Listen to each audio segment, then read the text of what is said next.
So we should talk about the fate of Warner Brothers, one of the most story distinguished studios and media. Was I Uh, just walked by their booth, right. actually. There is a Warner Brothers booth here, and there's the Batmobile there because there is a Warner Brothers amusement park on Yas Island here in Abu Dhabi. So And there's already an existing relationship. were they looking slightly nervous because their future is very much for grabs? Netflix last week announced that they had inked a $88 billion deal to buy Warner Brothers. And that in itself was a very big story. But I think overnight there was a further development, which is that Paramount have come in with their own bid for Warner Brothers. And before we get into the detail of that, it's just helpful to talk a bit about why this consolidation is happening. So all of these large media groups, which previously were kind of freestanding and seemed unassailable, are starting to acquire each other and assemble into even larger media groups.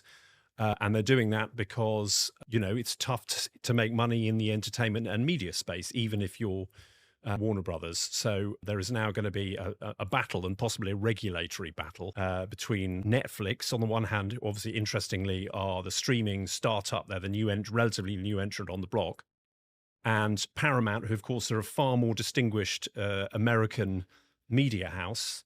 And let's see who's going to win the battle for the ownership of Warner Brothers.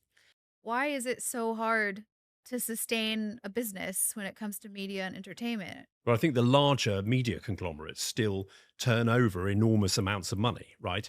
And so something like Warner Brothers, which has all of the IP from the studio and movies business, and as you say, kind of entertainment division and so on, still enormously valuable. And so even as a sort of new media entrant, it's very, very difficult to monetize and difficult to make money. These kind of heritage media assets in the US market still have an enormous amount of value. Let's remember that Paramount, who are owned by Larry Ellison, who made his fortune at Oracle, and his son David Ellison, have recently bought CBS and CBS News, most importantly in the US. And just today, Barry Weiss, who's the new head of CBS News, who's come in from running her own media startup. She ran the Free Press. Started on Substack, Exactly. which is where Substack. we are. So I think we would describe the Free Press as a libertarian kind of publication, primarily possibly conservative, but certainly libertarian. Barry Weiss, who left the New York Times amid the height of kind of culture wars of 2020 over how the paper treated Black Lives Matter, in particular over its coverage of Israel. She's very kind of hawkishly pro-Israel writer. Barry Weiss has come in at CBS News. They are now owned by Paramount.